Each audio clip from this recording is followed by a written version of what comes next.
वापसी पर आपका स्वागत है। कल आपने नक्शे को देखा। आपने उन पहाड़ों को देखा जो भारत के ताज की तरह हैं, उन महासागरों को जो प्रायद्वीप पेनिनसुला के चरण धोते हैं, और उन विशाल मैदानों को जो राष्ट्र का पेट भरते हैं। आपने अपना राज्य और अपना घर ढूंढा। आज हम स्थान स्पेस को देखना बंद करेंगे और समय टाइम को देखना शुरू करेंगे।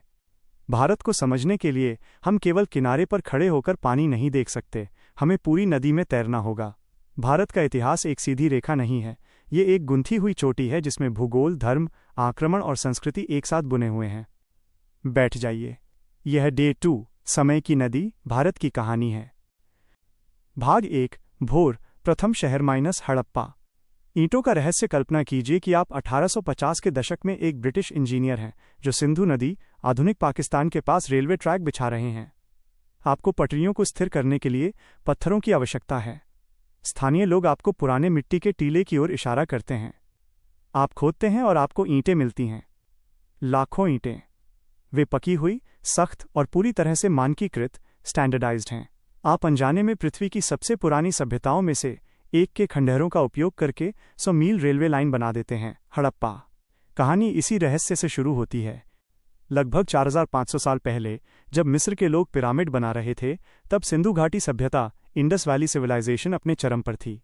यदि आप 2500 ईसा पूर्व में मोहनजोदड़ो शहर से गुजरते तो आप उसकी आधुनिकता देखकर चौंक जाते। सड़कें ग्रिड सिस्टम, शतरंज की बिसात की तरह में बनी थीं। हर घर में ढकी हुई नालियां थीं। ऐसी इंजीनियरिंग जो हजारों सालों तक यूरोप में दोबारा नहीं देखी गई। कहानी। यहाँ सबसे दिलचस्प बात यह है कि हमें यहाँ से बहुत कम हथियार मिले हैं। दुनिया की अन्य प्राचीन सभ्यताओं में राजाओं के बड़े बड़े महल और युद्ध के चित्र मिलते हैं, लेकिन सिंधु घाटी में नहीं। ऐसा लगता है कि ये व्यापारियों का समाज था, युद्धलोलुप राजाओं का नहीं। ये एक शांतिपूर्ण समाज था जो रहस्यमय तरीके से गायब हो गया। क्या वो सूखा था या बाढ़? आज भी उनकी लिपि, स्क्रिप्ट को कोई पढ़ नहीं पाया है। वे ईंटें ही उनकी गवाही हैं। भाग 2 वन के दार्शनिक वैदिक युग। घोड़े और मंत्र। जैसे जैसे सिंधु के शहर खामोश हुए, गंगा के मैदानों में एक नई आवाज गूंजने लगी। मंत्रों का उच्चारण और घोड़ों की टाप। लोगों का एक समूह, जिसे हम आर्य, भाषाई शब्द जिसका अर्थ है कुलीन या श्रेष्ठ कहते हैं, ने आना शुरू किया। वे अपने साथ 2 चीजें लाए जिन्होंने भारत को हमेशा के लिए बदल दिया: घोड़ा और संस्कृत। वे ईंटों के शहरों में नहीं रहते थे, वे प्रकृति के बीच रहते थे। लेकिन उन्होंने ईंटों से भी ज्यादा टिकाऊ कुछ बनाया: वेद। कहानी। जंगल के बीच आग के चारों ओर बैठे ऋषियों की कल्पना करें। वे लिख नहीं रहे हैं, वे सुना रहे हैं। उनका मानना था कि ध्वनि, साउंड, पवित्र है। यदि आप एक भी मंत्र का गलत उच्चारण करते हैं तो ब्रह्मांड का संतुलन बिगड़ सकता है। सदियों तक इन विशाल ग्रंथों को कभी लिखा नहीं गया। उन्हें पिता से पुत्र, गुरु से शिष्य तक याद किया गया। इस मौखिक परंपरा ने हिंदू धर्म की नींव रखी। धीरे धीरे ये घुमंतू लोग बसने लगे। जन, कबीले जनपद बने और फिर महाजनपद विशाल साम्राज्य बन गए। समाज सरल से जटिल होता गया और वर्ण व्यवस्था का जन्म हुआ। भाग 3 महान जागृति, असंतोष का युग। वो राजकुमार जो चला गया। 600 BC तक वेदों की सरल प्रकृति पूजा जटिल हो गई थी। अनुष्ठान महंगे थे और पशु बलि आम थी। लोग पूछ रहे थे, क्या जीवन बस यही है? मृत्यु के बाद क्या होता है? हम दुख क्यों भोगते हैं? हिमालय की तलहटी में सिद्धार्थ गौतम नाम के एक राजकुमार के पास सब कुछ था: जवानी, दौलत और महलों का सुख। एक दिन उन्होंने बाहर निकलकर 4 चीजें देखीं: एक बूढ़ा आदमी, एक बीमार आदमी, एक लाश और एक तपस्वी। उनके सुखद जीवन का भ्रम टूट गया। कहानी। उन्होंने वो किया जिसकी किसी को उम्मीद नहीं थी। उन्होंने अपनी पत्नी, नवजात बेटे और राज्य को आधी रात को छोड़ दिया। उन्होंने शाही वस्त्र त्याग दिए और जंगल में चले गए। वर्षों की तपस्या के बाद बोधगया में एक पीपल के पेड़ के नीचे वे जागे। वे बुद्ध, जागृत व्यक्ति बन गए। उनका संदेश क्रांतिकारी था: तुम्हें पुजारियों की जरूरत नहीं है, तुम्हें जटिल रस्मों की जरूरत नहीं है। तृष्णा, इच्छा ही दुख का कारण है। इच्छा छोड़ दो और तुम मुक्त हो जाओगे। उसी समय महावीर जैन धर्म का प्रचार कर रहे थे, जिन्होंने अहिंसा पर इतना जोर दिया कि अनजाने में भी किसी जीव को कष्ट न पहुंचे। भारत अब एक बौद्धिक मंथन का केंद्र था। भाग 4 पहला साम्राज्य, मौर्य वंश। एक बालक और एक गुरु। जब भारत दर्शन शास्त्र, फिलॉसफी में खोया हुआ था, दुनिया जीतने के लिए निकल पड़ी थी। सिकंदर महान, अलेक्जेंडर द ग्रेट ने 326 बीसी में भारत की सीमा पर दस्तक दी। वो ज्यादा दिन नहीं रुका, लेकिन उसने एक राजनीतिक शून्य छोड़ दिया। तभी प्रवेश होता है चाणक्य का। वे तक्षशिला विश्वविद्यालय के आचार्य थे, दिखने में साधारण लेकिन बुद्धि में असाधारण। जब मगध के नंद राजा ने उनका अपमान किया तो चाणक्य ने अपनी शिखा खोल दी और कसम खाई कि जब तक नंद वंश का नाश नहीं कर देंगे वे इसे नहीं बांधेंगे। उन्हें एक गांव में एक छोटा लड़का मिला जो राजा राजा खेल रहा था। वो लड़का चंद्रगुप्त मौर्य था। कहानी: चाणक्य ने चंद्रगुप्त को प्रशिक्षित किया और एक साधारण सेना के साथ मिलकर विशाल नंद साम्राज्य को उखाड़ फेंका। चंद्रगुप्त भारत के पहले सम्राट बने जिन्होंने देश के बड़े हिस्से को एक किया। लेकिन इस वंश की सबसे बड़ी कहानी उनके पोते अशोक की है। अशोक का हृदय परिवर्तन। अशोक एक क्रूर योद्धा थे। सिंहासन पाने के लिए उन्होंने अपने भाइयों को मार डाला। उन्होंने कलिंग, ओडिशा पर हमला किया। युद्ध भीषण था, लाखों लोग मारे गए। दया नदी खून से लाल हो गई। जीत के बाद अशोक युद्ध के मैदान में गए। वहां उन्होंने विजय का जश्न नहीं बल्कि मातम देखा। औरतों का रोना और बच्चों की चीखें सुनकर उनका दिल टूट गया। उन्होंने प्रसिद्ध वाक्य कहा, यह मैंने क्या किया। उन्होंने तलवार से विजय, दिग्विजय को त्याग कर धर्म से विजय, धम्म विजय को अपनाया। उन्होंने भारत भर के पत्थरों पर अपने शांति संदेश खुदवाए। आज भारत का राष्ट्रीय प्रतीक 4 शेर अशोक की लाट से लिया गया है, जो हमें याद दिलाता है कि सबसे बड़ी ताकत अपना मन बदलने की ताकत है। भाग 5: स्वर्ण युग, गुप्तकाल और दक्षिण। गणितज्ञ और कवि समय का पहिया घुमा। लगभग 300 ईस्वी में गुप्त साम्राज्य का उदय हुआ। इसे स्वर्ण युग, गोल्डन एज कहा जाता है। युद्धों के कारण नहीं बल्कि दिमाग के कारण। कहानी: जब यूरोप अंधकार युग में था, भारत पृथ्वी की परिधि सर्कमफ्रेंस माप रहा था। आर्यभट्ट ने तारों को देखा और बताया कि पृथ्वी अपनी धुरी पर घूमती है। उन्होंने शून्य, जीरो की अवधारणा दी। इस भारतीय आविष्कार के बिना आधुनिक कंप्यूटर और कोडिंग का अस्तित्व नहीं होता। कालिदास, भारत के शेक्सपियर ने शकुंतला जैसे नाटक लिखे।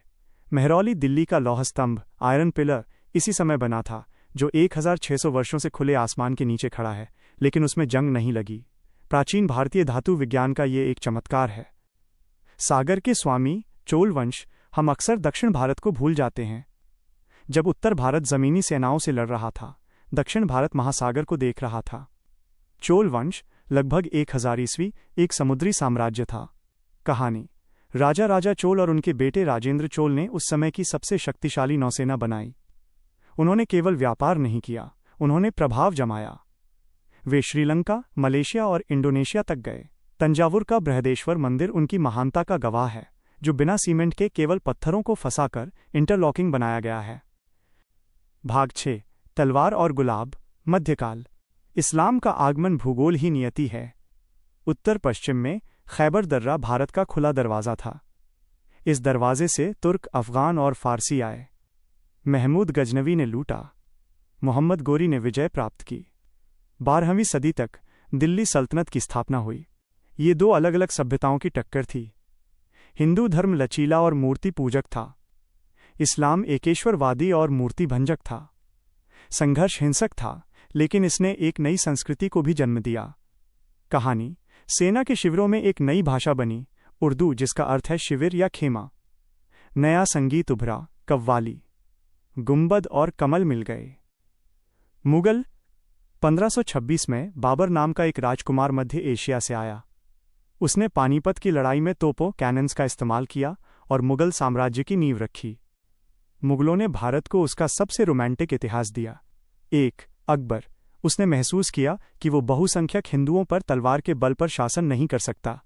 उसने राजपूत राजकुमारियों से शादी की, जजिया कर हटाया और दीन इलाही के जरिए दिलों को जोड़ने की कोशिश की।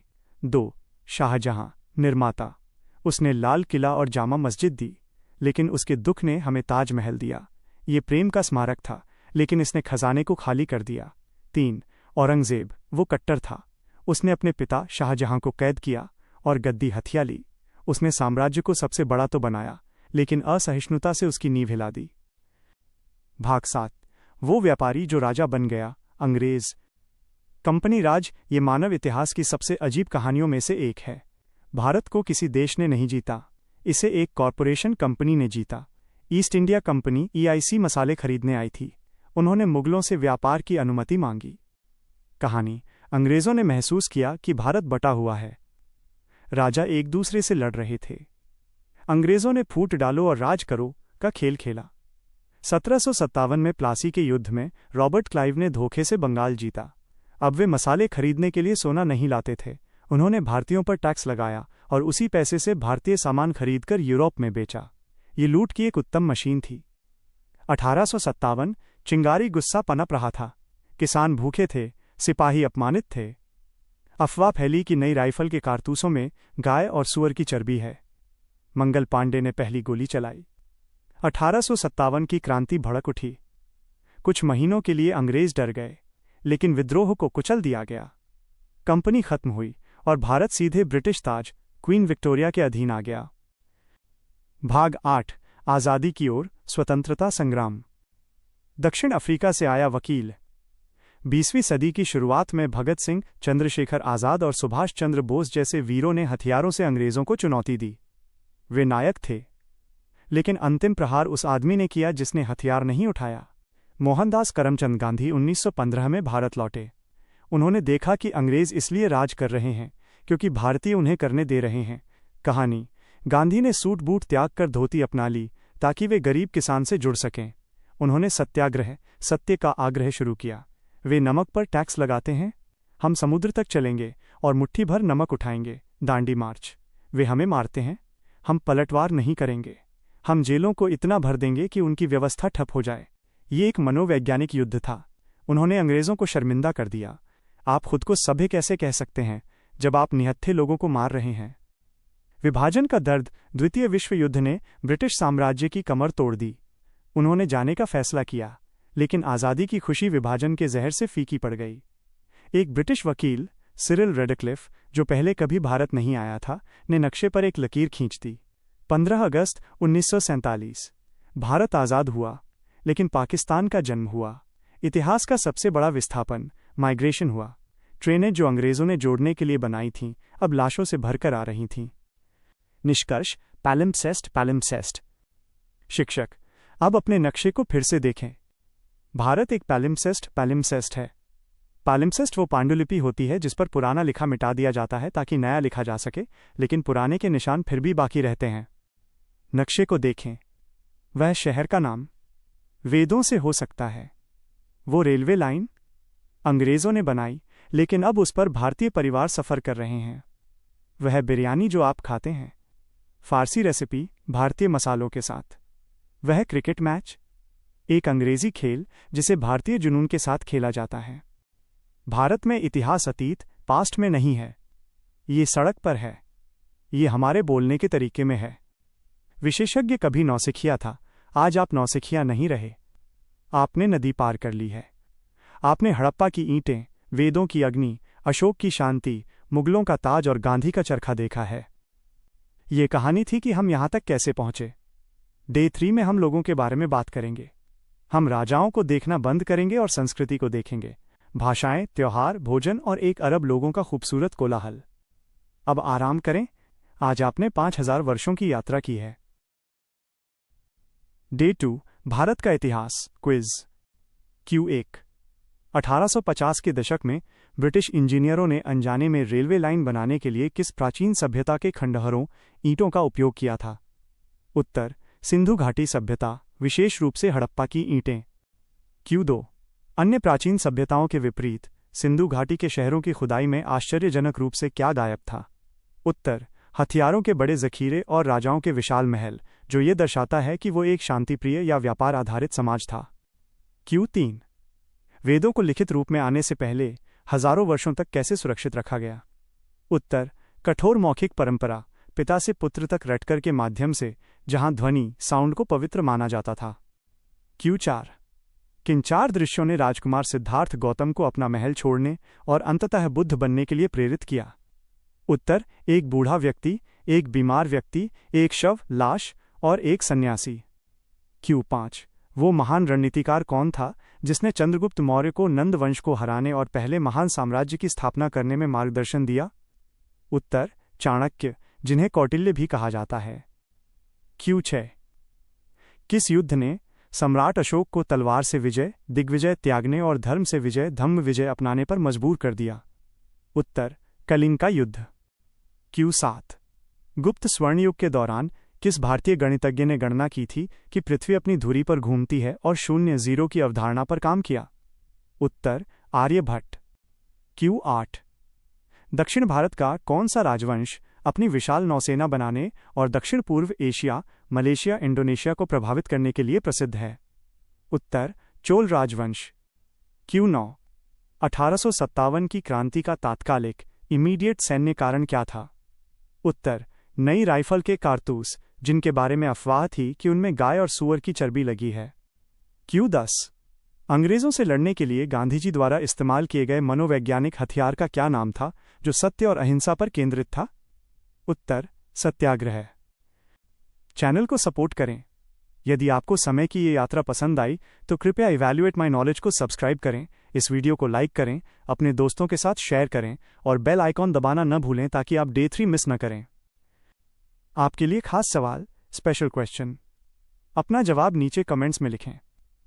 कोष्टक, अगर आप टाइम मशीन से भारत के इतिहास के किसी एक युग में वापस जा सकें, रहस्यमयी हड़प्पा से लेकर गुप्तों के स्वर्ण युग तक, तो आप किसे चुनेंगे और क्यों? सबसे अच्छे जवाबों को कमेंट सेक्शन में पिन किया जाएगा।